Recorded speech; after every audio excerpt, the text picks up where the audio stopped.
Hi, I'm Christina.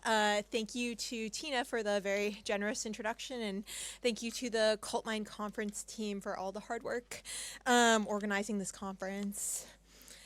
Okay. So, recently, conversation in trauma studies and contemporary American fiction has turned towards the means by which novels draw on trauma to motivate, explain, and construct fictional characters. Parul Sehgal, for example, theorizes what she and others regard as a reductive, one-dimensional trauma plot in which a protagonist's central trauma is revealed over the course of a narrative such that the key to understanding a given character lies in a primal scene of sorts. Meanwhile, Elizabeth Alsop contends that this tendency is perhaps most pervasive in contemporary TV, where the flashback, something I will discuss at length shortly, promotes the illusion of narrative complexity where none may exist. As I have argued elsewhere, this plot structure tends to reinforce event-based Eurocentric notions of trauma, which conceptualize trauma as a punctual event, something you can represent in an exemplary flashback, rather than something drawn out over time and space, like, for example, coloniality, systemic racism, so forth. The trauma plot, thus, may be limited when it comes to depicting the more diffuse, chronic, and systemic traumas that post-colonial and feminist trauma studies foreground. So too does the trauma plot infect our reading habits, seeming to foreclose interpretive pathways and undermine character agency.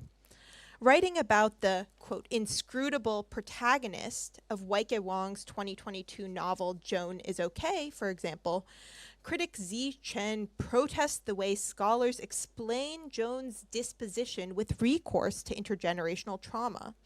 Chen pushes instead for a more open-ended, depathologized reading of inscrutability. In this sense, the trauma plot might also be co-constituted by our reading habits, the lenses we bring to a given text.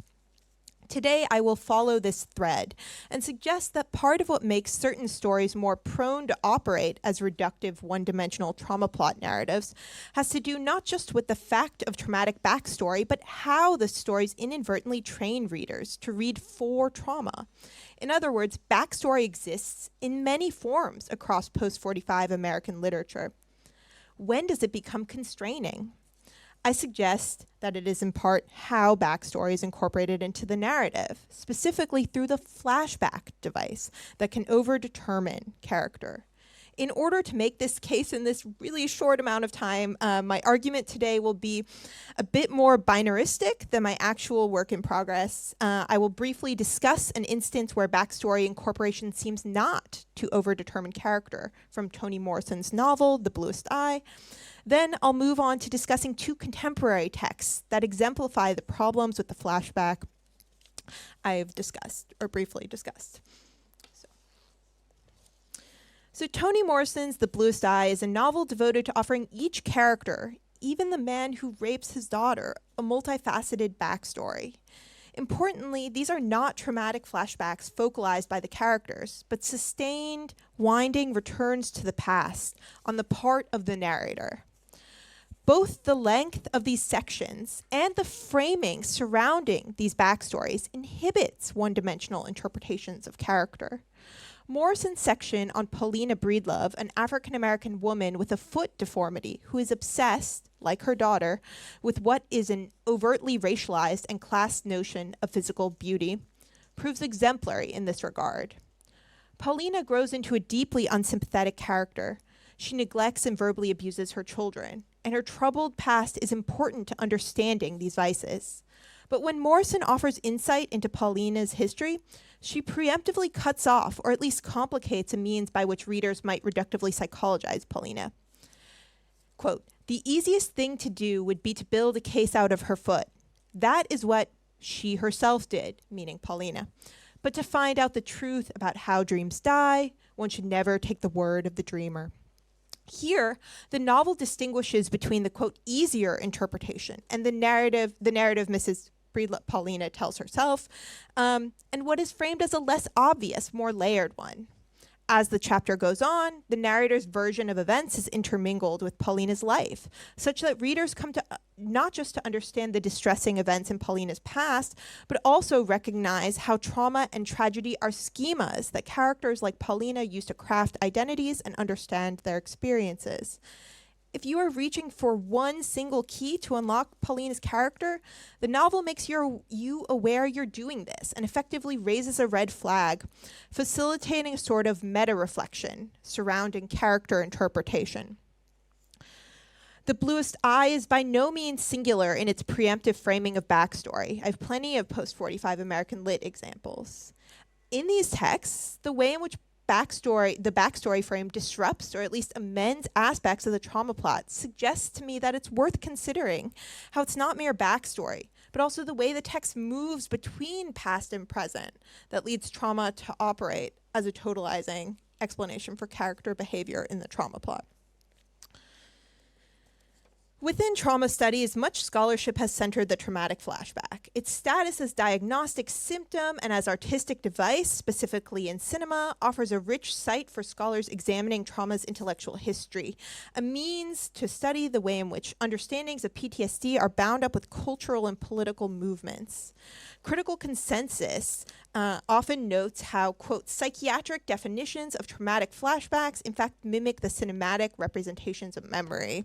I'm quoting Roger Luckhurst here, such that the cultural production following World War II and the Vietnam War influences, or depending on the critic, consolidates the flashback as a paradigmatic PTSD symptom. It is perhaps partly a clumsy transposition from cinema and DSM-4 manuals to the realm of the literary text, a non-visual medium that produces overdetermined characters.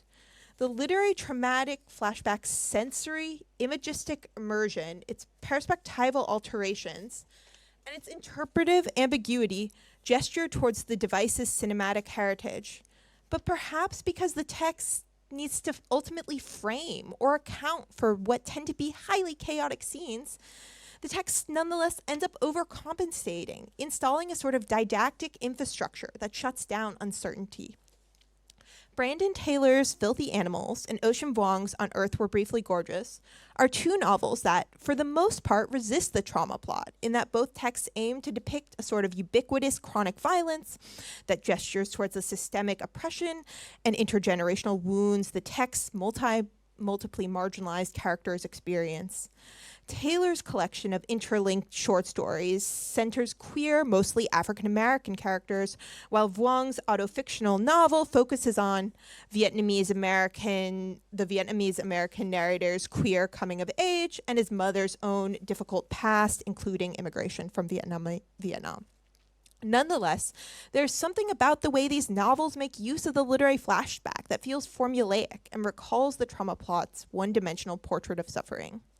So to offer a brief definition, the literary flashback can be understood as a focalized analepsis, a very technical literary term, a return to the past through a character's perspective with varying degrees of access on the part of the reader. While a typical analepsis involves a return to the unfigured past in order to, quote, fill in the past history of protagonists while avoiding a lengthy introduction or to reveal new facts, the traumatic flashback tends to disorient the reader and open up new questions about the narrative. It's possible to argue that readerly disorientation is meant to offer a mimetic experience, as Peter Vermeulen writes, a sort of psychological realism that brings the reader closer to what a character is experiencing. But it is not quite true that psychological realism is what's accomplished by all traumatic flashbacks. For example, in Filthy Animals, Lionel, the character I'm going to be discussing, experiences what we are meant to infer as a traumatic flashback, yet readers witness nothing of his interior experience, what he might be thinking. Instead, readers encounter a startling shift in the scale of narration as it zeroes in on Lionel's body, the way he is sweating profusely, his heart racing, his throat tightening. In this regard, the limits to readerly access are palpable. Readers bear witness to the disturbing, abnormal changes in his body. And while these are upsetting, they do not mimic Lionel's interiority, but instead draw the reader into a range of interpretive problems. Broadly speaking, thus, the literary traumatic flashback can raise questions for the reader about what kind of thing is happening in the text or the precise content of the thing, provoking a range of uncertainties. Readerly disorientation means that the traumatic flashback can first and foremost be understood as a hermeneutic conundrum, a dreamlike space rich with depth and meaning. The greater the uncertainty, the greater the interpretive possibility, the greater the depth. Frequently justifying or existing as an effect of this limited access is a shift in narrative perspective that gestures towards the flashback's cinematic heritage. As discussed, Filthy Animals slows time and zeroes in on Lionel's body, cutting readers off from how others at the party might be witnessing the scene and forcing a prolonged confrontation with Lionel's symptoms. We as readers witness a guest make an offhand comment about suicide, and then, though we have been previously given some access to Lionel's thoughts, this ostensibly triggering moment is rendered, like I said, in a primarily bodily fashion. We don't know what's going on in his mind. It's only several pages later that we learn about Lionel's own difficult history with suicide. Meanwhile, and I'm going to go briefly into On Earth We're Briefly Gorgeous, in Vuong's novel, readers are not sure the relevant character, Rose, is having a flashback until the very end of the scene. We're disoriented. We see her acting erratically, but we aren't quite sure how to explain this until it's revealed she believes she is interacting with a disturbing figure from her past. To be clear, she is not. The abuser in question moved from the area 5 years ago. But this information is not offered to the reader by our narrator, in part because of his age. He's confused himself. He's a child. He's very sleepy and has been pulled from his bed in the middle of the night. The narrator begins the section narrating his mom's flashback. I'm dragged into a hole darker than the night around it by two women, his mother and his grandmother. Though the narrator is not the one experiencing the traumatic dissociation, the novel nonetheless introduces Rose's dissociative event through the narrator's and thus the reader's own disorientation by way of fragmented, unassimilated sensations, which generate a cinematic quality, to be sure. And the necessary context for the scene, the fact that Rose is, thinks she's interacting with a character who's not actually there, is only made clear through an epiphany at the end when she surfaces from her dissociation. Important to both these examples is how the disorienting perspective, disorienting for the reader, that is, especially, depicts the character reacting to perceived violence or threat without the reader fully understanding what this threat might be. A major question for the reader, thus, is what or where is the violence now? Ultimately, the sense is that something crucial is withheld, even off stage, we might say. While I certainly think there's a mimetic aspect to the disorientation, I would argue, drawing from disability studies, that it's more helpful to say that the disorientation establishes a site of interpretive instability. And here, it's worth noting that I'm drawing on multiple disability scholars who contend that disability as it enters narrative frequently brings with it suspense or curiosity. Though aspects of these flashbacks can certainly be read as open-ended, as I've shown, right? I would argue that both novels ultimately move rather hastily towards interpretive closure. In particular, the novels train readers to make very specific inferences about character constitution through these chaotic scenes. They do this by priming readers for the flashback. So the readerly disorientation that I've been talking about is never totalizing. In this priming, there's a reading method the text imparts, a pedagogy. Of course, this priming happens not only within the literary text, but also beyond it, as readers are trained to read for trauma psychology by way of internet culture, self-help books, therapy sessions, and so on. So, okay.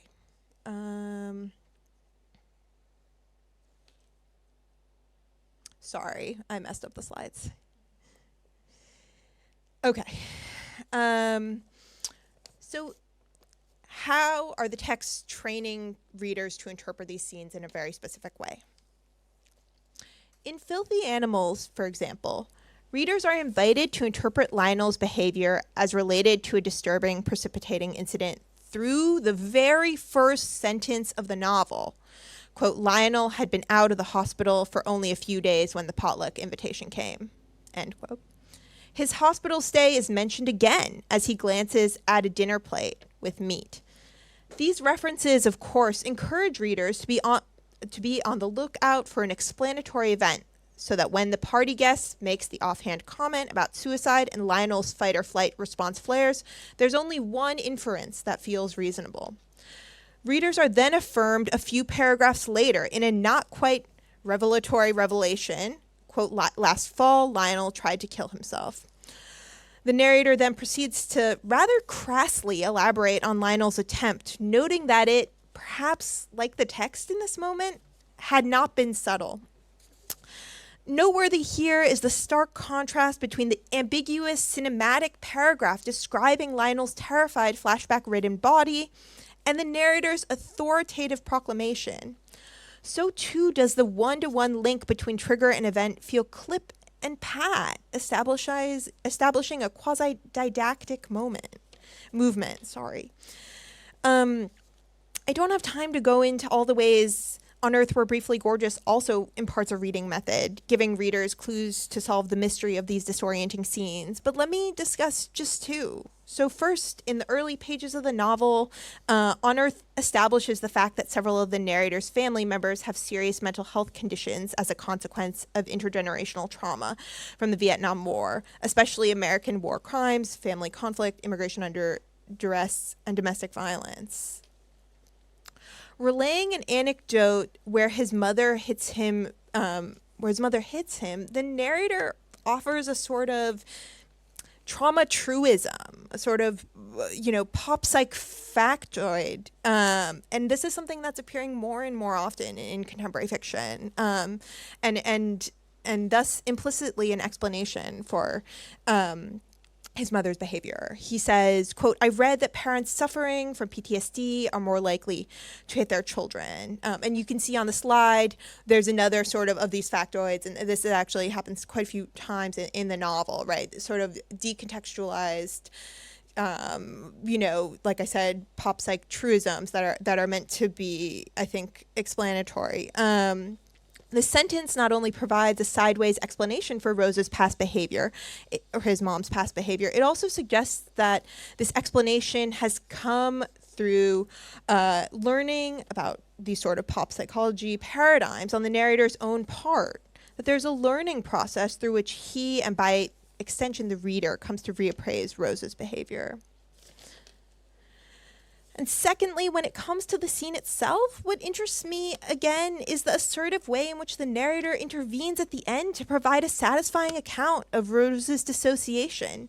Instead of quoting Rose's own reflections on the episode, Rose's his mom, the narrator summarizes her remarks, providing readers with crucial context. But this closure stands in contrast to the way much of the rest of the scene has been narrated. There is thus, I think, something about the flashback's cinematic heritage, its visuality, that brings with it a high degree of ambiguity, which then requires the heavy-handed intervention on the part of a narrator, shutting down its literariness to consolidate the trauma plot's determinism. This, of course, does not mean that the flashback in film is any less didactic. It may be this way, just in a different manner. But it's an invitation to consider how discontent surrounding the literary trauma plot might stem from problems of transposition across media. Perhaps its prescriptive quality, like I said, is caused partially by how the flashback device creates and requires excessive closure when it moves from cinema to literature. So too have I sought to demonstrate that the trauma plot might not merely be a question of backstory, but also of its framing, specifically the reading method this framing generates. What is at stake, thus, is how the trauma plot and its didactic infrastructure imparts a portable lens, a sort of trauma goggles, per se, that readers are meant to take with them and deploy far beyond the literary. So, thank you.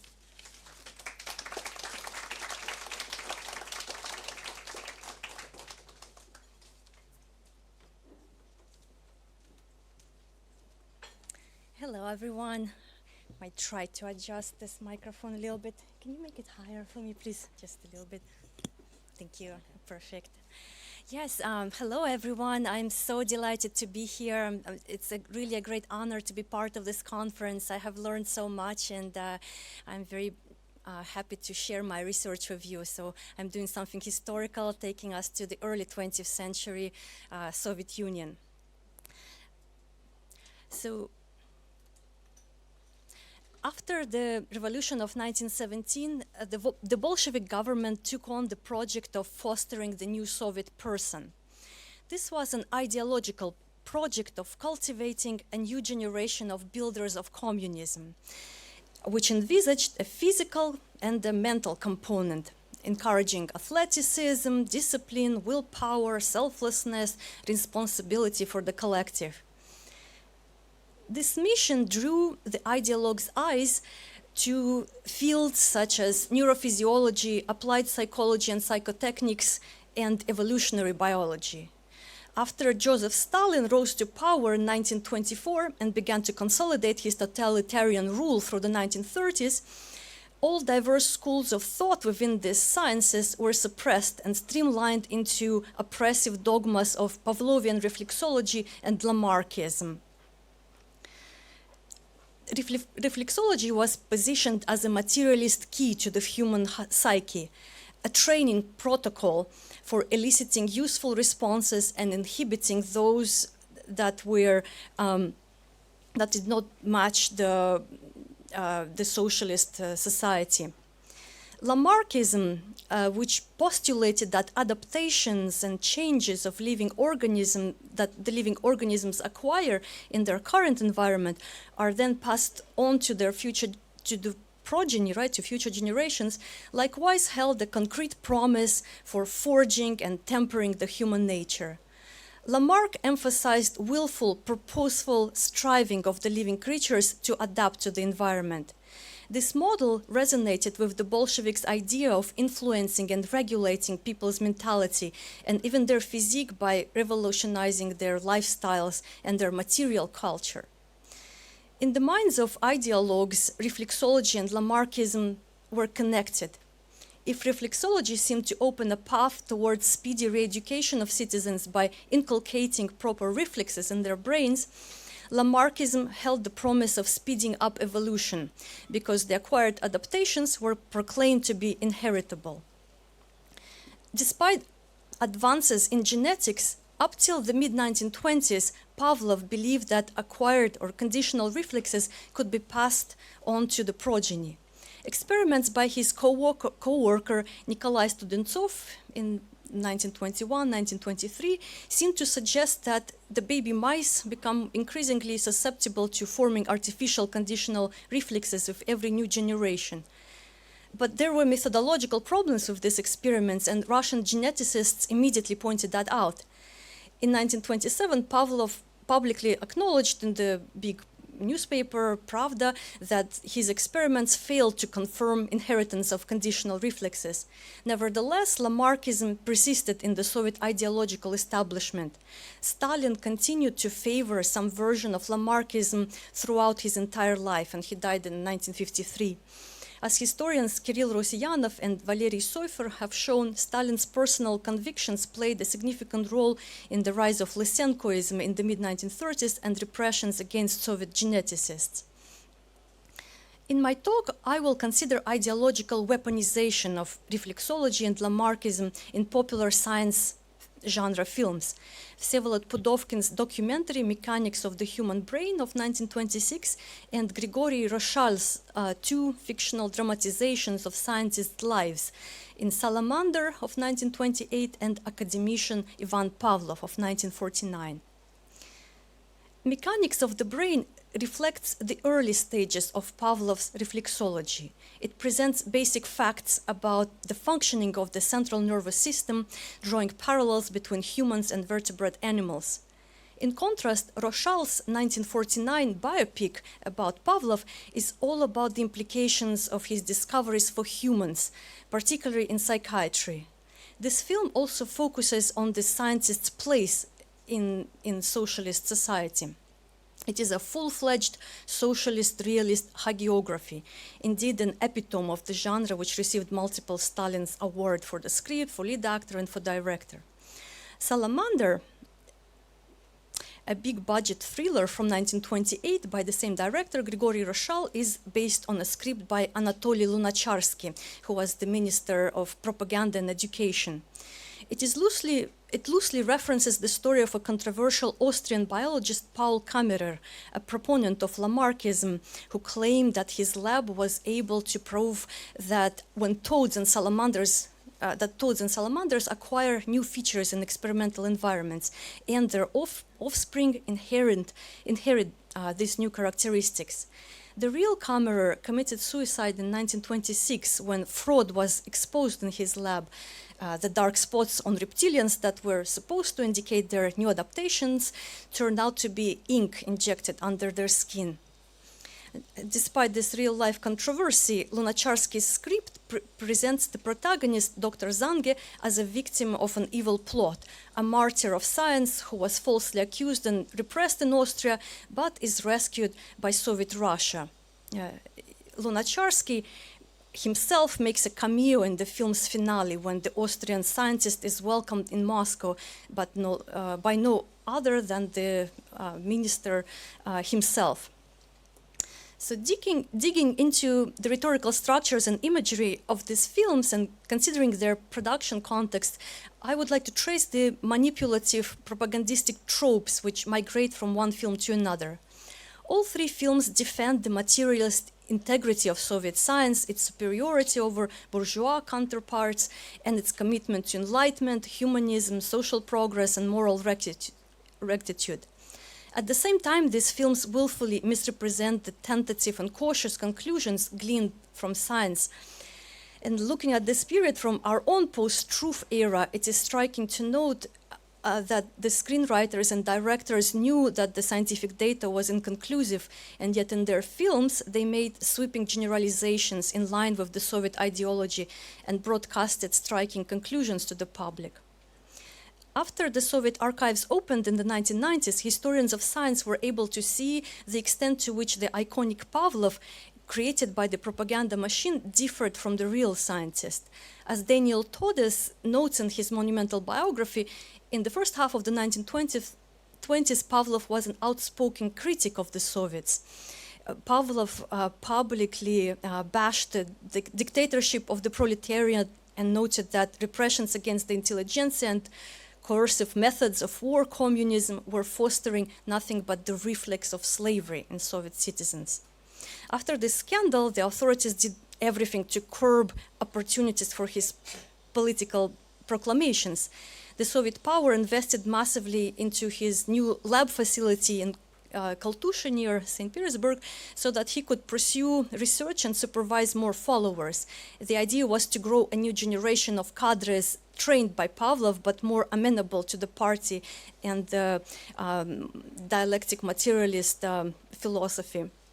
By 1930, Pavlov found himself at the helm of a massive enterprise, with multiple acolytes pursuing research far beyond what he himself had been comfortable with, because he mostly exclusively focused on dogs. According to Todes, Pavlov in the 1930s became increasingly overwhelmed and burdened by doubts, sensing that the massive amounts of data he had accumulated did not bring him any closer to explaining the workings of the mind. His central associationist hypothesis that second and third order conditional reflexes can be established in the brain was never experimentally confirmed. This meant that the complexity of the brain's workings eluded the mechanistic model of being simply a chain of reflexes. Despite this, Soviet authorities never ceased their project of turning him into an icon of materialism, and Soviet filmmakers followed suit.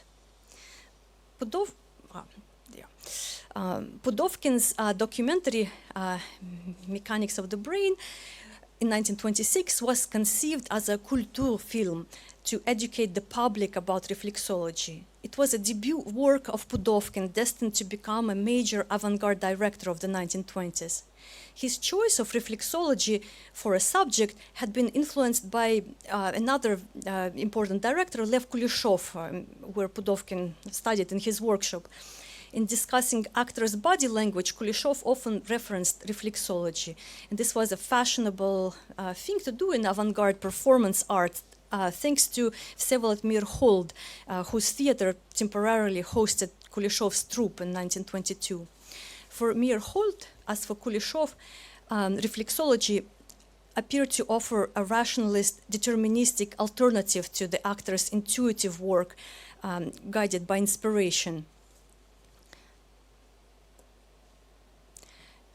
Grigory Rochal, the director of Salamander, and academician Pavlov had also studied with Myrhold at one point, while his assistant director, Mikhail Dollar, had been Kuleshov's student and a frequent collaborator of Pudovkin. Salamander also features another Kuleshov actor, Sergei Komarov, in the role of an evil Catholic priest and a fake scientist who plots against the Lamarckist professor Zange.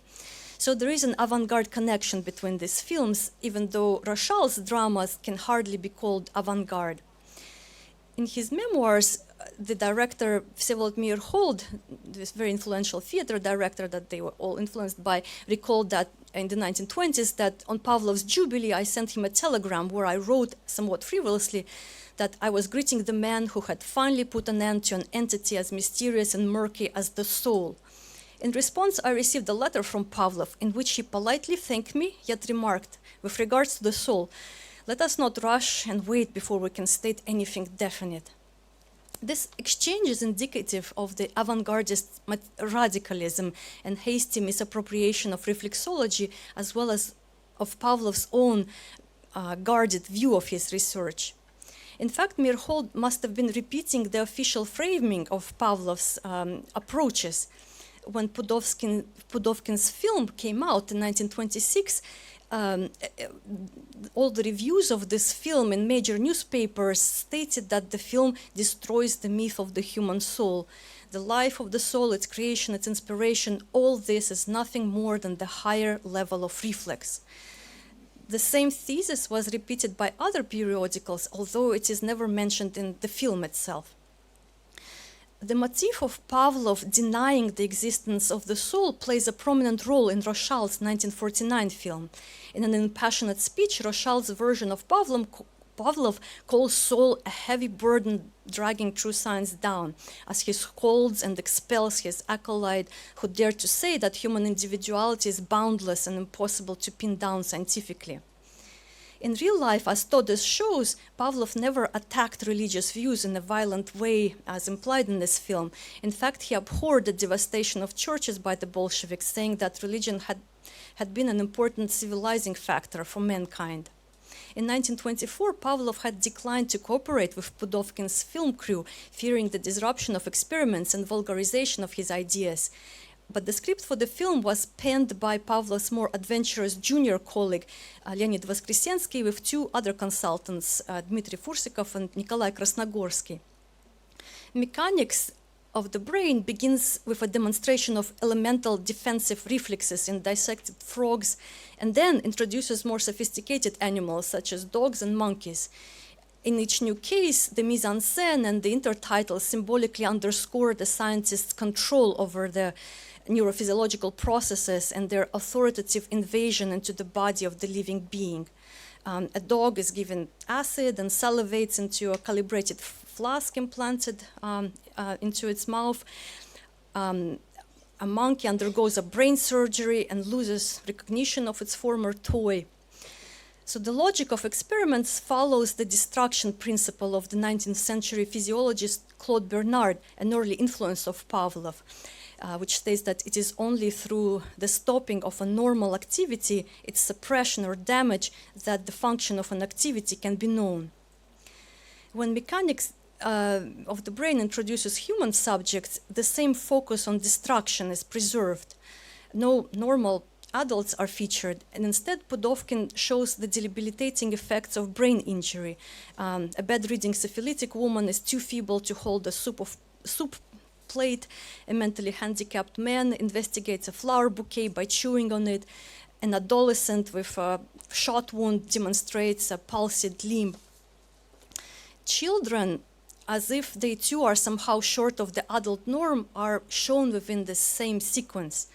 In the 1920s, Pavlov himself had not conducted experiments with human subjects. This was done by Krasnogorsky and Fursikov. Their methods involved registering the secretion of saliva and related motor reactions of suction, swallowing, and chewing. The film shows a little boy wearing special headgear that records his jaw movements on a chemograph tape. Isolated in this narrow and dimly lit room, the child is lying on a bed with a metal cookie feeder hovering above his mouth. And this image of Krasnogorsky peering down through the window of his booth at the child undergoing conditioning symbolizes the reflexologist's authoritative supervision of experiments on humans. Reflex inhibition was a crucial area of Krasnogorsky's research. In the 1910s, his experiments convinced Pavlov that inhibition was equivalent to sleep, an idea that would go on to justify the ubiquitous use of hypnosis-induced sleep in Soviet psychiatry in the 1930s. This therapy is not represented in Pudovkin's film from the 1920s, but plays an important role in Rochal's film. In 1949, there is a scene where a mental hospital patient is miraculously cured of her neurosis by deep sleep. She thanks Pavlov when he visits her together with his students and co-workers. In this crowd, there is a young doctor from Kazakhstan who vows to disseminate Pavlov's method in his native republic. So symbolically, this underscores the beneficial spread of Soviet scientific knowledge into the country's peripheries. I haven't had a chance to investigate Pavlov's contributions to psychiatry with due thoroughness. However, a brief look at his interactions with a female patient that I was able to read in the multi-volume protocols of this Pavlovian Wednesdays that were recorded in the 1930s, it raises red flags for gaslighting a person who may have been forced into a marriage as a teenager and likely was a victim of domestic violence. So Pavlov never raises the issue of her trauma and instead keeps talking about marriage as a positive and significant event in any person's life. Back in 1924, Mechanics was meant to celebrate neurophysiologists' conquest of the psychic processes. However, the film leaves a very heavy impression on the viewer, and its triumphant message is undermined by multiple heart-wrenching scenes. In one such image, this pitiful shot of a toddler gazing into the camera as he clings to the arm of a white-robed experimenter while being laid onto the laboratory bed. Instead of validating the procedure, the shot makes one ponder on the child's deprivation of familiar warmth and his isolation in the sterile and artificial institutional environment.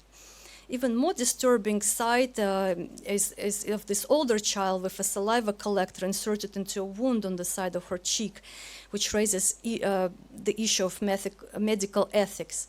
Images like this constitute what may be called, after Walter Benjamin, the film's optical unconscious, the details that complicate Pudovkin's intended message and invite critical reflection on the utopian promise of reflexology.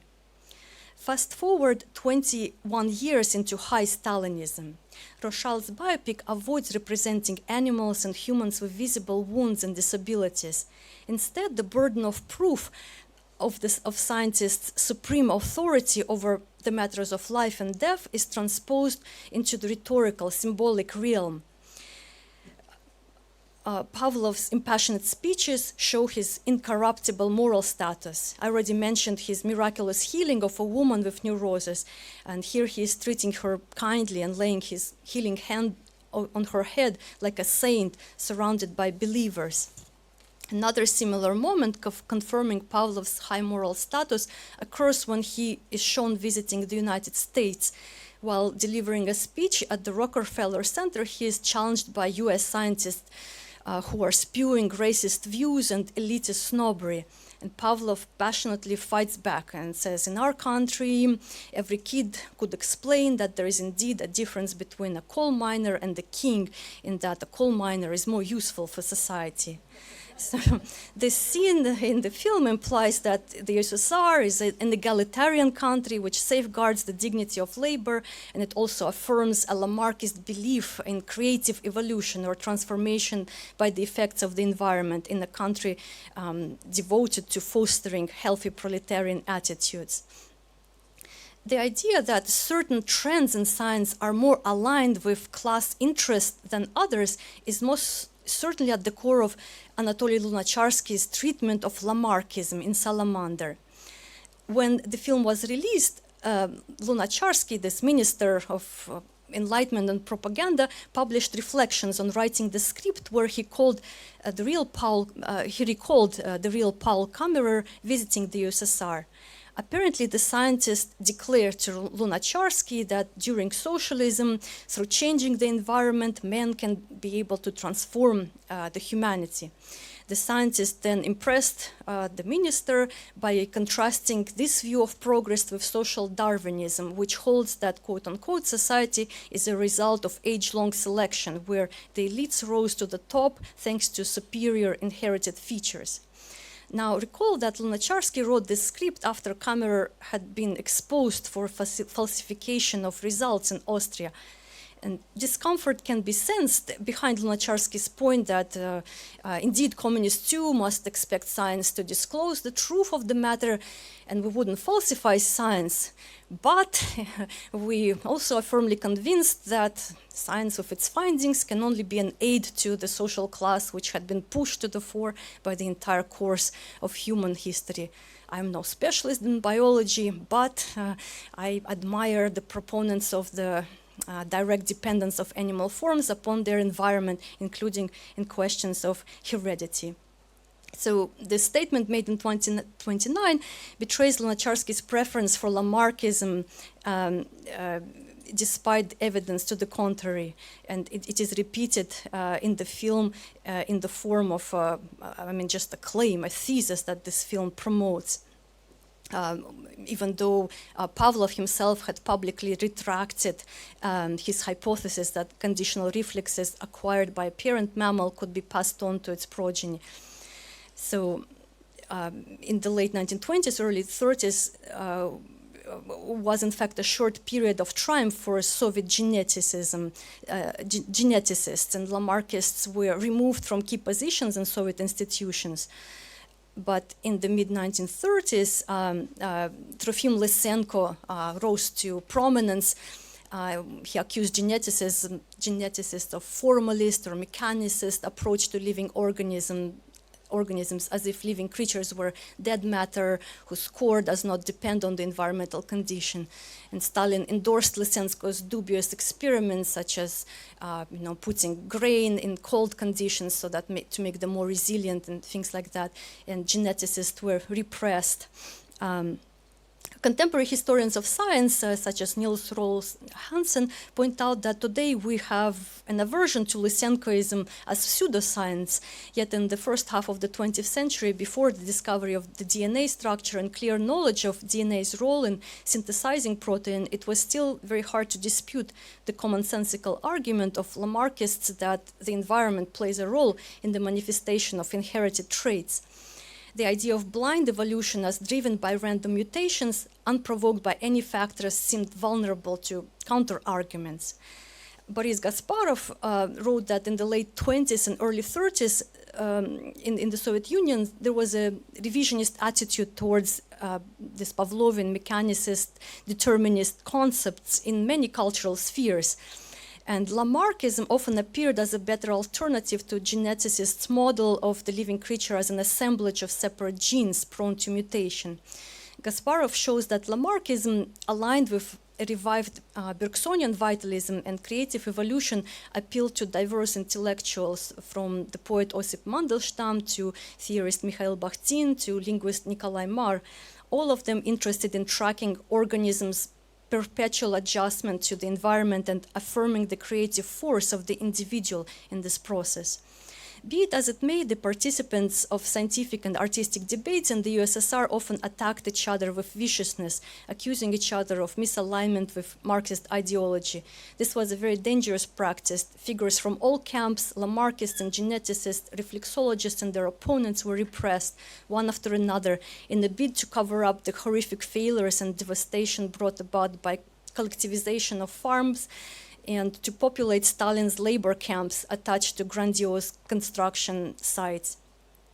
So in conclusion, these three popular science genre films show a clear trend. If the mechanics of the brain postulates a mechanicist, rationalist, determinist point of view on the organism and affirms the value of scientific truths discovered by Pavlov for all humanity, the other two narrative fiction films display an increasing nationalism and isolationism in the ideological framing of Soviet science. In Salamander, made just a year before Stalin's Great Break of 1929, a collaboration between Soviet and Austrian scientists is still possible, and Austrian working class people embrace a Russian assistant of the Viennese Lamarckist. In academician Ivan Pavlov, the USSR is shown in complete isolation. As Pavlov travels to international congresses in England and the United States, he is met with jealousy and hostility by Russian emigres and bourgeois scientists. All three films embrace Bolsheviks' ideologues' hopes for reflexology and Lamarckism, and they increasingly promote these doctrines. Yet in reality, there was a large gap between the hyped representation of these teachings and their actual explanatory potential in the sciences. So I think I'll conclude here. Thank you so much for your attention.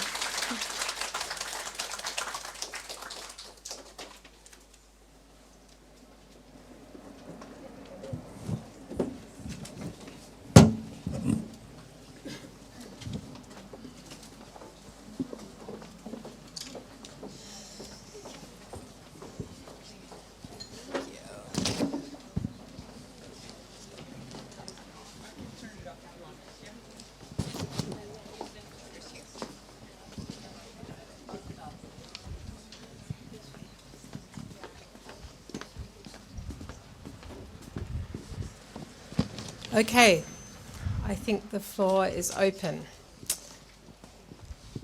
Yeah. It's a question for Christina. I was thinking about, so thank you, that I found the argument really compelling. I wanted to know more about Flash, because, and I don't know, I was kind of trying to look at the etymology of flashback, but I was also thinking about the emergence later on in the century of flashbulb memories, which also kind of promotes a certain kind of mimetic account of memory in similar ways to a certain orthodox reading of Flashback, which seems, as far as I understood you, to lend itself to a kind of mimeticism, which is obviously then challenged in all sorts of ways. So can you tell us more about Flash and its emergence in the modernity of the 20th century? And wow, thank you so much for thinking with me about this. To be fully honest with you, can you say more about flashbulb memories? So again, I'm not a historian of memory, but as far as I recall, I'm looking at other people in the room who might know more. Like flashbulb memories, it kind of emerges as a particular to cut off a certain kind of memory that is seen to be recalled in very, very vivid detail, and obviously the kind of with the analogy that of a photographic, a bulb goes off and everything is captured. So there seems to be a certain kind of pull towards mimeticism, which seems very much tied to light, film, camera. But I don't know more. I don't know where the term flashback comes from and how that emerges. Thank you. Does anyone know this? I actually don't. I really appreciate this question. I'm not sure. I think, the only thing I can sort of return to is the scholarship sort of talking about the rise of cinema and the PTSD diagnosis as sort of really intertwined and like in ways that, suggest that the PTSD diagnosis, as some critics would say, some critics would argue couldn't have emerged without cinema and the flashback in cinema. I realize I haven't taken your question in a really new direction, but I will think about. Thank you so much. I really appreciate that. Yeah. Peter.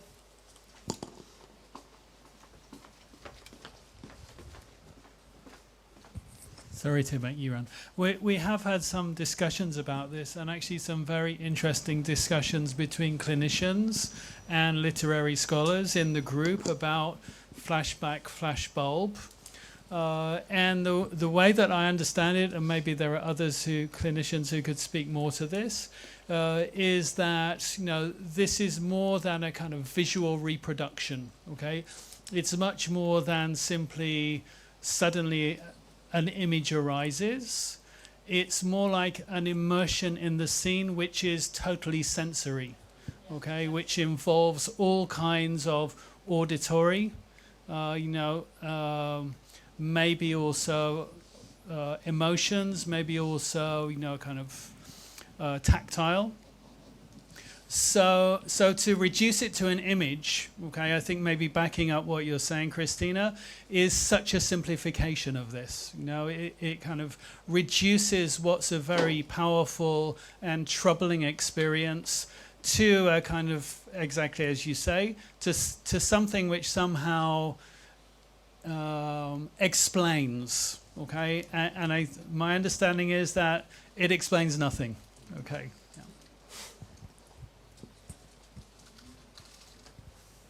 Yeah, in the middle here.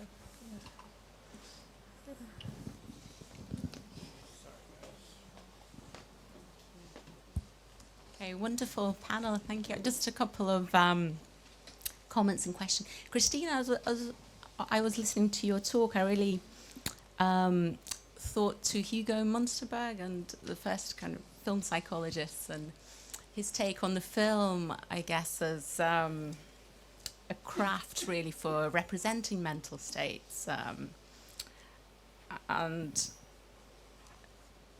kind of externalizing the interior workings of the mind through, similar to that process you were describing a little bit as a kind of pedagogy or training that we might get in a literary text in terms of, the process of focusing the viewer's attention in a certain way. It just made me kind of think there might be a parallel there to that kind of pedagogy of reading.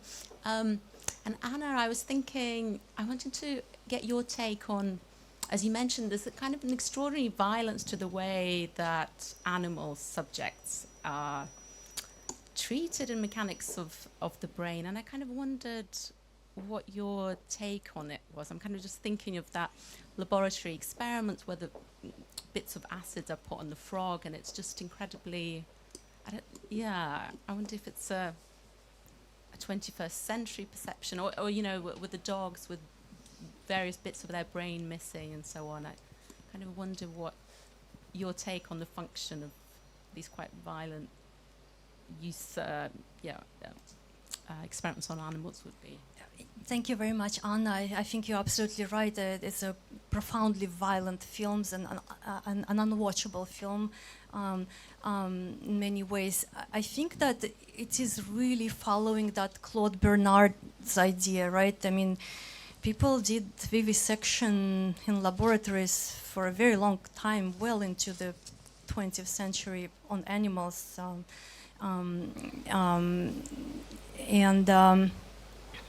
And Pavlov, I mean, there is a monument to a dog in front of his institute, but to commemorate all the poor dogs that have perished there, right? So there's definitely an acknowledgement of the ethics, right, that is involved animal experiments, which would definitely part of modeling what the human brain is, right? Because you can, right? There are no consequences for, or there weren't at the time, and that's what makes these films really unwatchable now. I think, like we talked before a little bit with Anna, I think it's very interesting how in early 20th century they really tried to observe behaviors of animals, behavior or reflexes in a very controlled environment, right? That, or with humans too, these are very, very controlled conditions, completely isolated in a lab.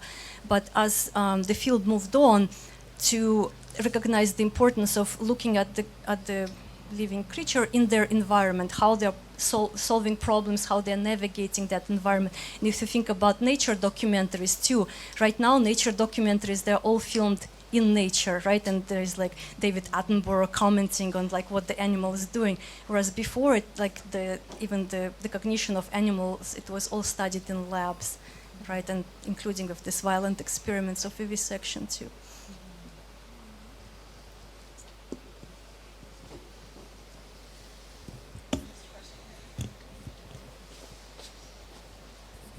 Thank you. Thank you for your presentations. I'd like to say that I'm a clinician, so I have to situate myself in your worlds because it's very hard.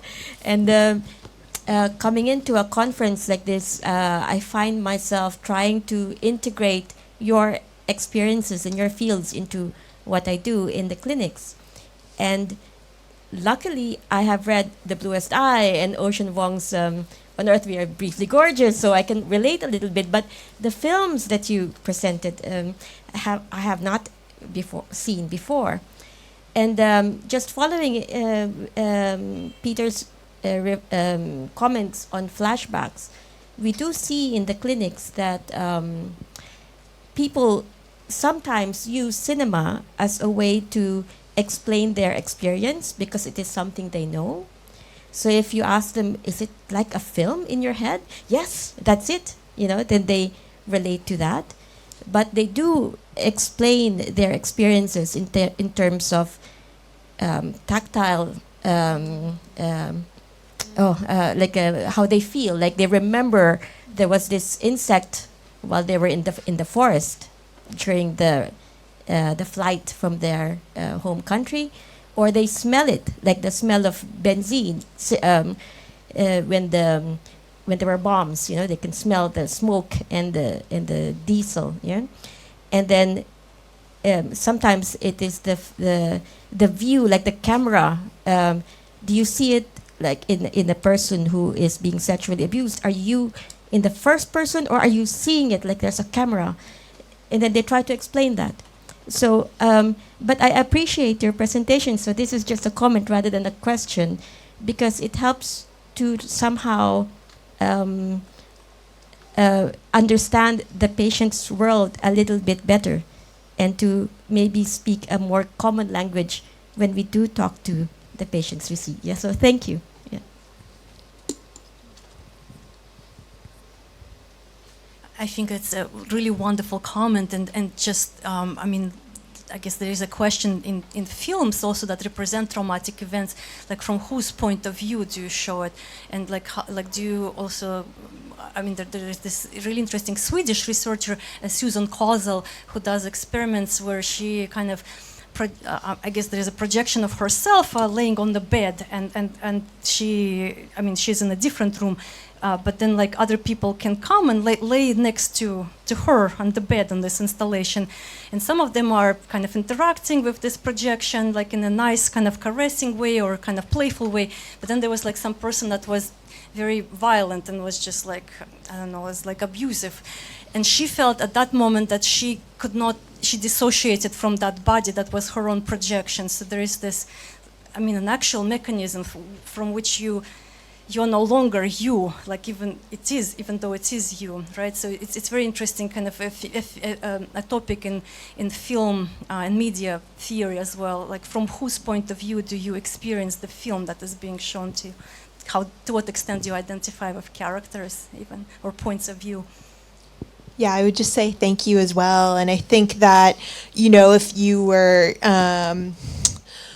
like part of the open-endedness that I was talking about, for example, in the filthy animals example, is that we don't actually know what's happening in the character's mind, right? Is he seeing this in first person? Is he seeing this in third person, right? So there is a lot of open-endedness there, and my qualm, as I said, is just sort of how quickly that's like shut down, and also how I feel like those, the flashback, and Peter helpfully summarized my point again as well, right? The flashback becomes just this sort of character generating, like explanatory framework, which is at odds with, your description.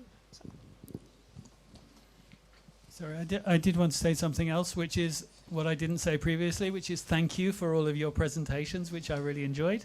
I do have another question. We have these two different worlds in the room, okay? We have the clinical and we have, the kind of social, cultural, historical, and so on.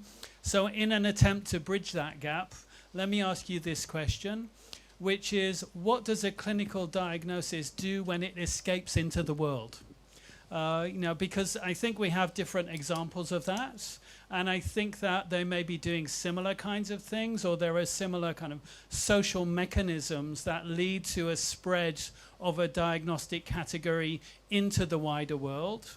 So I'm just curious about your thoughts, all three of you actually, on how that functions and what you think that might mean. Can I just add to that very quickly? Yeah, go. Sorry to do this too.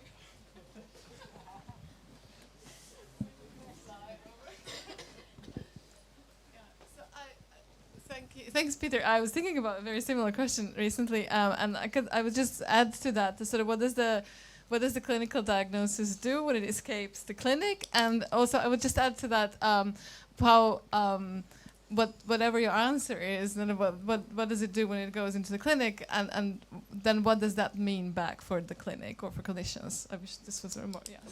Well, how does that reflect back on the clinic in any way?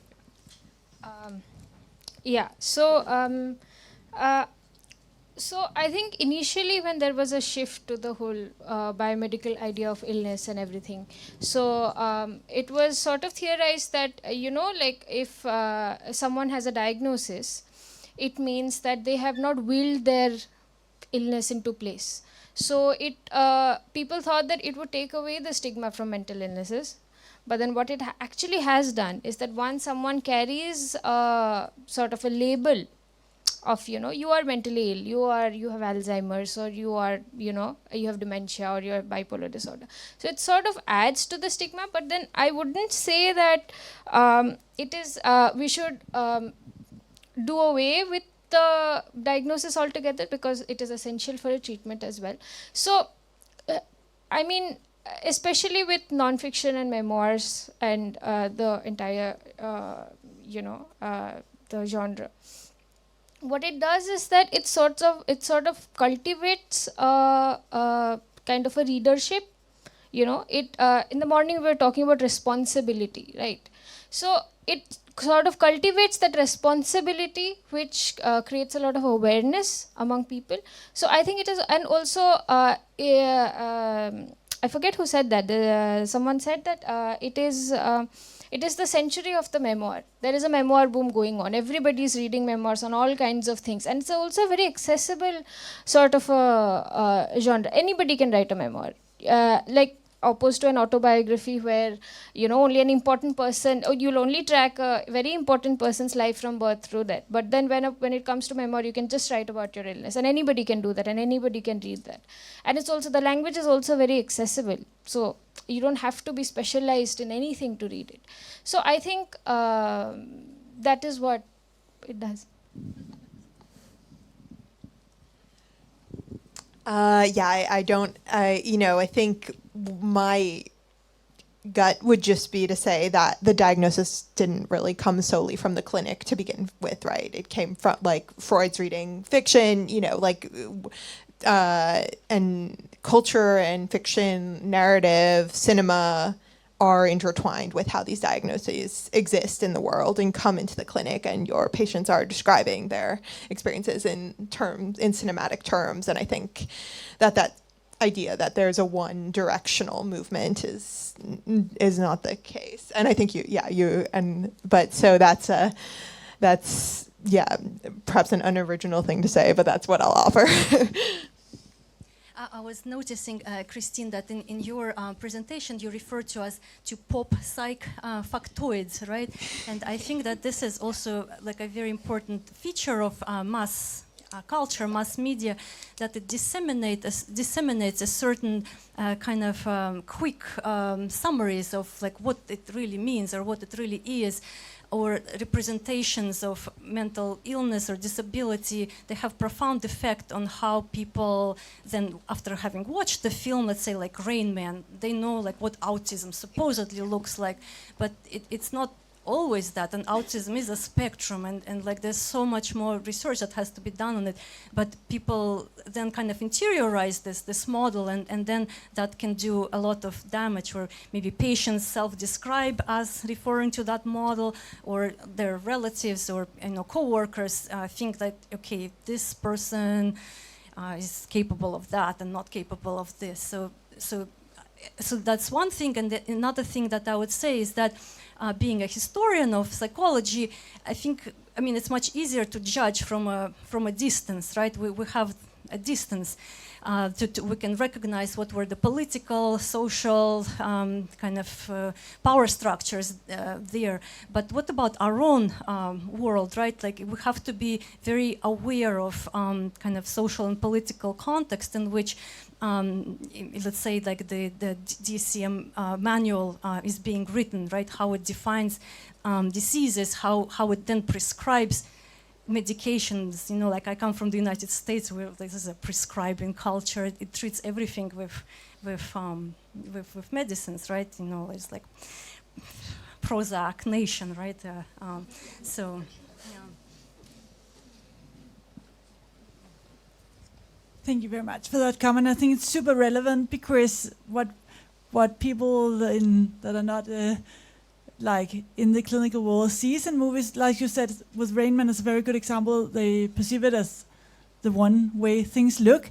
So I was wondering, there's been a lot of debate, for example, around autism, that right now that the voices that we hear are those of well-functioning, you could say, autists that actually, for example, have a language. You can have or kids and adults with autism who doesn't even have a verbal language. What do you think are your kind of take on how art broadly, like cinema, books, and everything else, in which way do you reckon you can give, or do you have even obligation to give a voice to some of those who cannot, groups that cannot really go out and correct that public picture of their own challenges? So I would like to respond to that by saying that Paul Rabinow has this concept of biosociality. It comes from like how we are all biological citizens. Citizenship is now based on like biology. Like, do you qualify for an insurance plan? Depends on your biological condition. Do you have any pre-existing illnesses and all of that? So initially he coined, when he talked about biosociality, it was about illnesses based on genetic disorders, where people used to come together and advocate for a certain kind of a change, or they would push for more research and more genetic testing, so that they could figure out what is wrong and then fix it. So now sort of that has evolved to other illnesses as well. So when any of these people make a movie or write a book or whatever, they're always talking for a group of people that they belong to. It's not just them. The initial impetus to write the book, especially with memoirs, because I study memoirs, so that's the only thing I can talk about. So there's always a push towards writing for people like me. There's always this is like my representation, but then it can be your story as well. It also enables people to it also tells them that what, you're not really alone. I'm also there. I also went through this. So yeah, so these sort of things become sites of biosociality, wherein people come together, advocate for something. Okay, we're almost out of time. We have 2 minutes, so have your last question. Yeah. I have a question for Megha, but I think also the other panelists would answer. What when you say memoir, we think us here as books, yeah, or even a state-sponsored film about which is like a biography of Ivan Pavlov, yeah. But now we have people on YouTube posting about their lives, making podcasts about what they did, and there's ordinary people writing about, talking about what they've done, but also people who have illnesses, including mental health issues. What do you think of these new forms and how it is actually more quickly disseminated? I mean, you don't need the state to produce an Ivan Pavlov biography now. You can just do it yourself, yeah? Yeah, so I mean, the difference between a book and, let's say, a YouTube video would be that a book goes through an extensive process of publication. There's editing, there's a lot of things that goes on to it, right? Things are added, things are cut out. Sometimes there are books that are ghostwritten, not really books written by people who have it. So all of that goes in. But then there with YouTube videos, those are very instant, arguably not a lot of thought, as much thought put into it and all of it. It can be good in the sense that there is no middle party in between. It's just conversation between person who has an illness and an audience. But then also it also in a negative sense it can also perpetuate a lot of misinformation. You know, when people, like say for example, people would say that, like in this book itself, so there are people who come and tell him that, what bipolar disorder is just, it's a big pharma conspiracy. There's no such thing. So all these kind of things also sort of create a alternate space where a lot of misinformation goes into it. So we need to be really careful about what kind of content we are consuming in both the books and the YouTube video, because both are capable of doing incredibly good and bad things as well. Okay, I think we have to end here, but thank you, everybody.